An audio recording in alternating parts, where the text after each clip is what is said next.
네, 강프로입니다. 자, 오늘 HD 현대마린솔루션이 상장을 했습니다. 오늘 공모가 대비해서 거의 한 100% 정도 상승한 가격에서 끝났고요. 이것도 패시브 자금이 들어올 것이라는 기대감이 발생을 한 결과입니다. 물론 이렇게 강세를 보였었던 이유는 제가 밑에 삼성중공업의 시세를 같이 붙여놨는데 삼성중공업의 시세가 유지가 되고 있기 때문에 그렇습니다. 그러니까 전체적으로 보면 조선 업황 자체가 나쁘지 않아요. 나쁘지 않은 상태에서 그 회복기를 가고 있고 그런 과정에서 HD 현대마린솔루션의 상장 시점을 이 구간에 잡은 것이다. 이렇게 보시면 될 것 같습니다. 그런데 저는 현대마린솔루션에 대한 상장이 조금 별로입니다. 자, 그래서 저는 보통 이런 시세가 잘 나오는 종목군들 위주로 매매를 하는 것은 맞는데 사실상 이게 맞나 하는 생각이 조금 들어요. 자, 오늘 매매하는 분들은 수익권에서 크게 수익을 보신 분들도 있을 건데 이게 이런 거예요. 그러니까 현대 자동차에서 블루핸즈가 있죠. 이 블루핸즈를 상장시킨 거나 마찬가지입니다. 자, 그래서 지금 조선 업황을 보면 회복기에 들어가긴 들어갔죠. 근데 장기 적자 구간이 있었다는 건 다들 아실 겁니다. 그런데 우리가 여기서 봐야 되는 게 한 가지가 더 있습니다. 장기 적자 구간을 지나서 버텨왔어요. 버텨와서 지금 삼성중공업이 거래가 되고 있죠. 그렇죠? 그래서 회복기에 들어갔습니다. 그런데 그동안 배를 사용하지 않은 것은 아닙니다. 자, 여기서 현대마린솔루션의 실적이 부각이 되는 거예요. 자, 보면 조선 업종 내에 있지만 현대마린솔루션의 이 실적은 긍정적인 내용이 계속해서 반영되고 있고 그러면서 시가총액이 7조까지 높아져 있는 그런 상황인데 삼성중공업의 시가총액은 8조 5천억입니다. 자, 그러면 배를 만드는 삼성중공업은 8조 5천억 그리고 배를 수리하는 현대차하고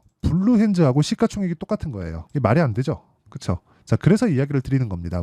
꾸준하게 올라갈 수 있다. 좋아지는 내용을 이야기를 드려야 좋겠지만 그게 아니라 현대마린솔루션에 대한 부분은 지금은 고평가 구간이 맞다. 그리고 고평가 구간에 있을 때는 우리가 왜 고평가를 받는지 원인에 대해서 파악을 하자. 근데 그 원인 중에 하나 중에서 가장 중요한 시세에 대해서 이해를 하자. 근데 그 시세에 대해서 이해를 했을 때 대장주에 대한 움직임을 파악을 해야 된다. 그러면 조선주 내에서 조선 그 테마, 조선 업종 내에서 가장 대장주는 어디예요?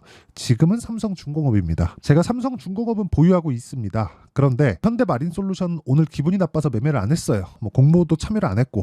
자, 왜 그런지 지금 이야기를 드린 겁니다. 사실상 이런 식으로의 분할 상장, 그쵸? 계속해서 나오는 쪼개기 상장은 없어져야 맞죠. 그리고 이러면 이럴수록 뭐가 됩니까? HD 현대중공업. 그쵸. 어쩔 수 없어요. 이런 부분에 대한 내용이 계속해서 희석될 수밖에 없습니다. 그러니까 최근에 현대중공업에 대한 부분이 그쵸. 삼성중공업보다 원래 약했는데 최근에 강세를 보였었던 이유, 즉 재료가 소멸됐다는 겁니다. 그런데 현대중공업이 가격대를 유지할 수 있는 이유조차도 삼성중공업에 있다는 겁니다. 그래서 HD 현대마린솔루션 이름도 너무 길어요. 그쵸. 어쨌든 오늘 공모가 대비해서 한 100% 정도 상승했습니다. 자, 공모가를 보면 쭉 보겠습니다. 여기 보면 쭉 여기 83,400원입니다. 83,400원. 그리고 공모 희망 밴드 최상단에 붙어 있습니다. 그리고 시장에 대한 기대치를 받아서 거래가 됐다고 보시면 되고 전체적으로 기사나 그런 부분을 보잖아요. 그러면 여러 가지 내용들이 있습니다. 여기 보시면 그쵸? 기사 HD 현대마린솔루션 상장 성공 글로벌 해양 솔루션 기업으로 도약하겠다. 이게 무슨 소리? 그냥 여기는 AS 센터입니다. 그쵸? 그러니까 그냥 현대자동차에서 블루엔즈를 운영을 하는데 그 블루엔즈를 쪼개갖고 상장을 시켜놓은 거예요. 그러니까 말도 안 되는 짓거리를 한 거다. 근데 조선업황이 안 좋아도 배는 계속해서 이용을 하니까 어떤 상황이 되는 거예요? 실적은 그쵸? 실적은 조선업황 내에서 좋다. 그쵸? 근데 이런 부분도 사실상 조선사에 비하면 약한 실적이라고 보시면 됩니다. 그리고 무엇보다 진짜 이 쪼개기 상장에 대한 부분은 여기에 진짜 휩쓸리지 않으셨으면 좋겠습니다. 그래서 제가 이야기를 드리는 내용은 현대마린솔루션을 보면서 우리가 단타 외적인 다른 부분은 절대 보지 마시고요. 그리고 패시브나 그런 부분으로 흔히 요즘에 패납기라 그러죠. 이 패시브나 그런 부분으로 전혀 이 현혹되지 않으셨으면 좋겠고 조선주를 보려면 무조건 삼성중공업 보시는 게 맞습니다. 이게 답이에요. 그래서 이런 부분 반드시 기억을 하시고 가장 중요한 내용은 가격대를 이해하자. 그리고 현대마린솔루션에 대한 부분도 이거는 그냥 기대감에 불과하다. 그쵸? 물론 제가 오늘 매매를 못해서 그쵸? 매매에 참여하지 못해서 이런 이야기를 드리는 건 절대 아닙니다. 오늘 진짜 그냥 기분이 나빠서 여기 참여하지 않은 거고 장중에 변동폭을 노렸으면 그래도 못해도 뭐 한 15% 20% 이렇게 단타거리가 나오더라고요. 근데 정말 이걸 내가 과연 해야 되나, 그쵸? 어쨌든 중요한 건 이 얘기를 꼭 하고 싶었습니다. 이렇게, 그쵸? 쪼개기 상장. 아니, 항상 그런 얘기 많이 하잖아요. 구글에서도 유튜브를 상장하지 않잖아요. 그쵸? 여기 구글은 그냥 나스닥에 알파벳 A, 알파벳 뭐 B 이런 식으로 상장을 해놓은 겁니다. 그리고 알파벳 A와 B는 쪼개기가 아니에요. 그냥 같은 겁니다. 그쵸? 예를 들어서 뭐 버크셔 해서웨이 A 여기 너무 비싸니까 버크셔 해서웨이 B 한 10분의 1 가격으로, 그쵸? 나눠서 상장을 해놓은 겁니다. 그러니까 똑같아요. 근데 한국 시장에서는 그러니까 이 밸류어 프로그램이 나왔을 때 이런 부분을 이 조정을 해야 됩니다. 이게 상법 개정에 다 들어가 있는 건데 이걸 안 하더라고요. 어쨌든 상당히 기분이 안 좋다. 그리고 이 대기업에서 이런 행동을 자꾸 하는 게 너무 안타깝다. 그래서 제가 이야기를 드리고자 하는 내용은, 조선주를 볼 때 마린솔루션을 내가 뭐 조선주가 좋아질 것 같아서 매수를 한다면 큰 코 다칠 수 있다. 뭐 패시브에 포함되든 말든 이런 건 상관없고, 조선주 보려면 무조건 삼성중공업 보자. 이게 오늘의 핵심 내용입니다. 그쵸? 이 내용 절대 잊지 마세요. 결국에는 제 말이 맞게 될 거고, 진짜 가장 중요한 내용은 정말 이렇게 쓸데없는, 아니 현대차에서 블루핸즈를 쪼개서 상장해 놓은 거라니까요. AS 센터를. 그쵸? 이렇게 생각하시면 됩니다. 그래서 우리는 삼성중공업을 봐야 되고, 삼성중공업에 맞춰서 가격대를 이해하는 것이 중요하다. 그리고 이 가격에 대한 부분이 있잖아요. 이 가격에 대한 부분을 이해했을 때 우리가 어떤 매매를 할 수 있는지 그 내용을 보겠습니다. 자, 오늘 재룡산업을 오늘 제가 매도를 했는데 34% 수익. 그쵸? 근데 언제 샀어요? 꾸준하게 올라가는 구간, 올라가는 부분을 확인하고 매수했다.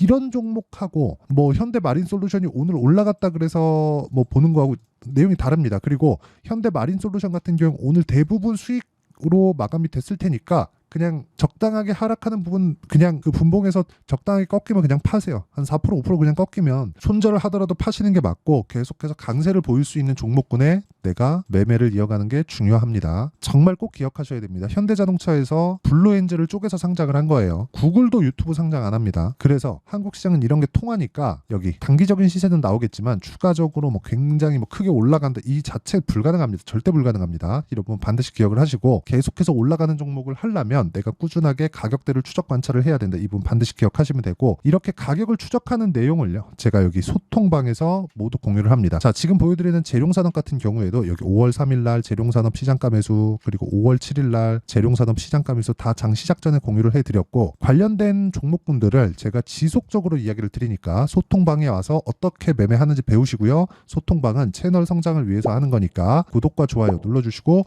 상단에 있는 전화번호로 구독 그리고 10억 이렇게 문자 보내주시면 제가 소통방 입장 링크를 공유해 드리도록 하겠습니다. 자, 그리고 여기 현대마린솔루션에 제가, 그쵸? 현대마린솔루션의 매도 타점, 그쵸? 언제 매도를 해야 되는지 그 매도 타점에 대한 부분을 제가 이야기를 드리도록 하겠습니다. 무조건 단기로 보유해야 된다고 제가 이야기를 드렸죠. 물론 이런 의미로 제가 이 자료를 사용하는 건 아닌데, 무조건 매도 구간을 잡는 게 중요하고요. 지금은 고평가 종목을 해야 되는 것은 맞아요. 이건 맞는데 현대마린솔루션을 상장하는 것 자체가 말이 안 된다. 그래서 저단 기사를 내는 것 자체가 말이 안 된다. 그러니까 다들 뭐 다 함께 한 통속 이렇게 보시면 되고, 매도할 수 있는 타점 중요하니까 제가 여기 매도 타점을 문자로 공유를 해드리도록 할 테니까 상단에 있는 전화번호로 마린이라고 문자 보내주시면 제가 마린솔루션, HD 현대마린솔루션의 매도 타점을 문자로 공유를 해드리도록 하겠습니다. 자, 내용 정리하면 그렇습니다. 현대마린솔루션이 상장을 한 건 진짜 오바 중에 오바다. 이런 건 없어졌으면 좋겠다. 이 내용이 중요하고요. 그리고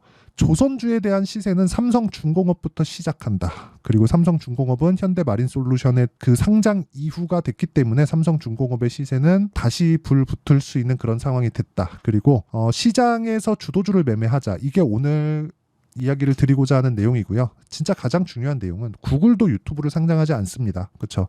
유튜브가 현대마린솔루션보다 돈을 못 벌까요? 아니겠죠. 그렇죠?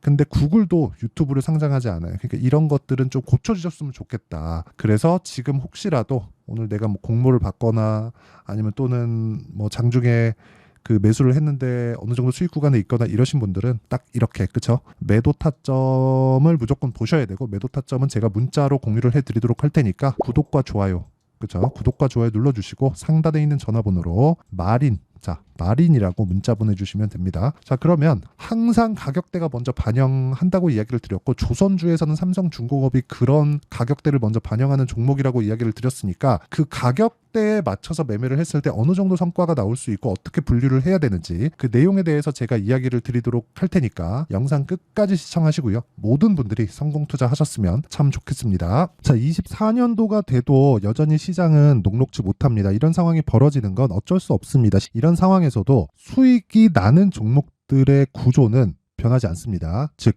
대시세 종목에 대한 구조는 변하지 않는다는 거고, 실제 제가 소통방에서 지속적으로 이야기를 드리고 있는 내용도 대시세 종목이나 시장 주도주를 공략하는 건 철저하게 가격 분석을 하라고 이야기를 드리고, 가격 분석 이후에는 이슈에 대한 파악, 그리고 이슈를 파악하고 나서는 다시 내가 얼마에 매수할지 그 타점에 대한 부분을 지속적으로 언급을 하고 있습니다. 자, 근데 생각해 보세요. 1월 달에 시장이 굉장히 어려웠습니다. 어려운 상황에서의 어떤 종목들이 강했냐 보면 반도체와 그리고 바이오입니다. 자, 실제 여기 보면요. HLB에 제가 실제 매매한 내용을 띄워놓고 보여드리고 있는데, 1월 22일부터 매매를 시작해서 4일 동안 31%의 수익 마감이 됐고요. 그리고 여전히 신고가 종목입니다. 자, 그리고 그 다음 어보브 반도체, 이름을 보시다시피 반도체 종목이죠. 그리고 AI 반도체는 지속적으로 강세를 보이고 있습니다. 이 종목도 신고가를 먼저 달성한 이후에 제가 21%의 단기간에 21%의 큰 수익을 내고 마감이 됐습니다. 다시 재공략을 준비하고 있고, 이런 부분은 소통방에서 다 공유를 해드립니다. 자, 그리고 그 다음 코세스. 자, 코세스 같은 종목도 당연히 그쵸, 신고가 종목이고요. 그리고 반도체 종목입니다. 이 종목도 영업일 기준에서 이틀 동안 대략 한 15%의 수익 마감이 됐습니다. 내용을 한번 보시면 어떻습니까? HLB를 포함해서 뭐 30%, 20%, 뭐 15% 이런 식의 수익이 지속적으로 발생하고 있는데, 이 세 종목 모두 다 신고가 종목이고 1월 달에 시장이 약세를 보이고 있는 구간에서도 강했었던 그런 종목입니다. 특징점이 하나 있는데, 그 이슈에 앞서서 가격이 먼저 반영했다는 거죠. 자, 근데 그게 기업 밸류업 프로그램이라고 하죠. 그 종목들도 마찬가지입니다. 오늘은 그 부분에 대해서 이야기를 드릴 텐데, 그렇게 제가 가격을 먼저 보고 이슈에 대해서 파악하는 이유는 결과적으로는 큰 시세를 먹기 위한 사전 준비 작업입니다. 실제로 큰 시세를 먹기 위해서 사전 준비 작업을 했을 때 여기 레인보우 로보틱스 127%, 그리고 ISC 98%, 그리고 한미반도체 97%의 큰 수익을 내는 상황을 만들 수 있습니다. 어떤 식으로 소통방에서 진행됐는지, 그쵸? 그 상황을 제가 이야기를 드린 건데, 이런 상황도요, 당연히 신고가를 공략했을 때 가능한 겁니다. 자, 그러면 이번에도 마찬가지입니다. 그쵸? 정부 주도의 코리아 디스카운트 해소 방안이 2월 달에 발표를 하고요. 그리고 2월 달에 발표된 내용을 토대로 주가가 움직이는 게 아니라 이미 움직인 내용이 있죠. 실제 이 내용은 크게 중요한 게 아니라는 겁니다. 실제 움직인 내용을 보면, 자, 기아차입니다. 실제로 12월 달에 신고가를 만들어 놓고 정부에서 입김을 불어 넣으니까 순식간에 기아차를 포함해서 현대차 같은 거대 기업들의 주가가 2주도 채 되지 않아서 40% 정도의 큰 시세를 냅니다. 자, 그러면 우리는 어떤 종목을 봐야 될까요? 이슈를 파악해야 되는 것도 맞지만 철저하게 가격에 맞춰서 매매를 해야 되는 게 당연히 중요합니다. 정부가 주도하는 정책 방향이 있겠죠. 그 방향에 맞춰서 우리가 종목을 찾을 필요가 있다. 자, 그럼 답이 나왔습니다. 정부가 주도하는 방향에 맞춰서 제2의 기아차를 찾는 게 지금은 중요하다. 근데 정부 정책의 방향에 맞게 가자. 그랬을 때 앞서서 제가 보여드렸었던 내용인 여기 레인보우 로보틱스 127%, 그리고 ISC 98%, 그리고 한미반도체 97%와 같은 수익을 낼 수 있습니다. 물론 시간에 대한 부분은 최소 2주의 시간이 필요하고요. 그리고 최장 3개월 안에 끝내야 됩니다. 자, 기아차의 시세를 보셨던 것과 같이 2월 달에 정부 정책의 방향이 결정되고요. 바로 3월 달이면 시행입니다. 자, 그러면 우리는 거기에 맞춰서 당연히 종목을 찾아야 되고, 제가 제2의 기아차를 찾아놨습니다. 제가 아까 전에 소통방에서 이야기를 드렸었던 내용 다 공개를 해드렸는데, 그 내용처럼 종목만 받고 싶다 하시는 분들은요, 상단에 있는 제 전화번호로 대시세, 자, 대시세라고 문자를 보내주시면 정부 정책의 방향에 맞는 종목을 모든 분들에게 무료로 공개를 해드리도록 하겠습니다. 자, 제가 원하는 건 채널 성장이 목적입니다. 자, 그래서 구독과 좋아요 꼭 좀 부탁드리고요. 모든 분들이 정부 정책에 맞는 방향으로 매매를 이어가서 큰 수익 보셨으면 좋겠습니다.